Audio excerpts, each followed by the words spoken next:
Good morning. This is your daily dose of ethics with Antonius Speck.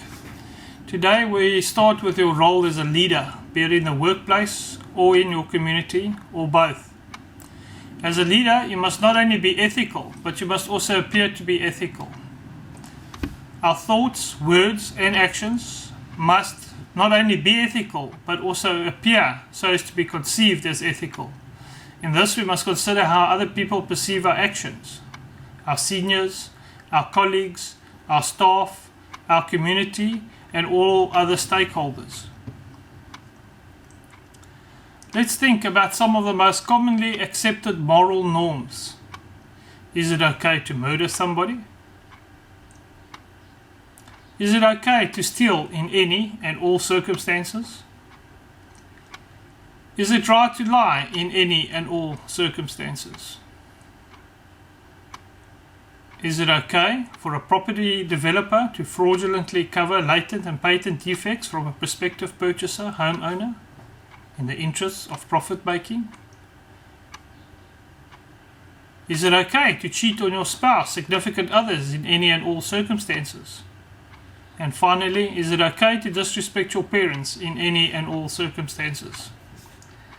If your answer to any of these questions was no, then where did you get that moral norm from? What is its origin?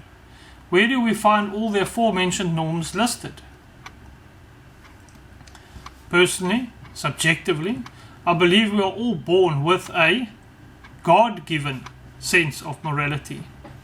Most everything we consider or know to be wrong is listed in the Bible. If the Bible is not God's word, did we merely list in the Bible what we knew or thought to be wrong?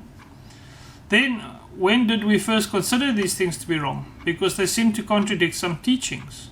Like, why shouldn't I steal or murder if it is of benefit to myself?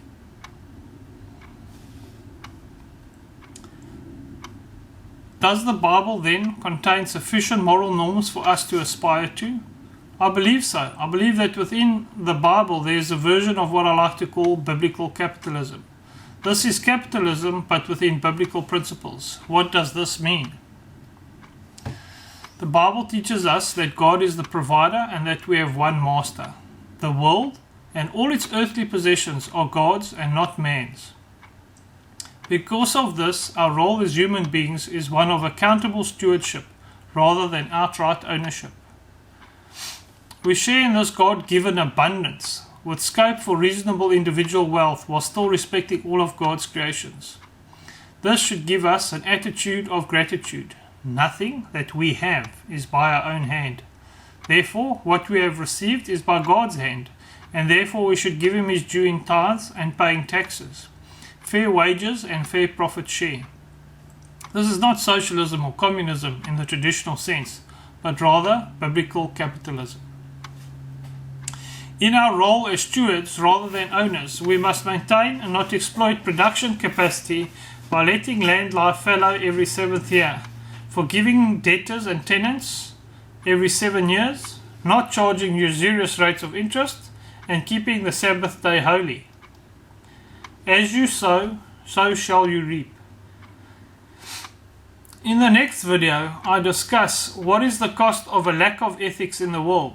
How does this lack of ethics manifest and affect the world? And we introduce the 10 Commandments as a detailed code of ethics. This was your daily dose of ethics with Antonius Speck.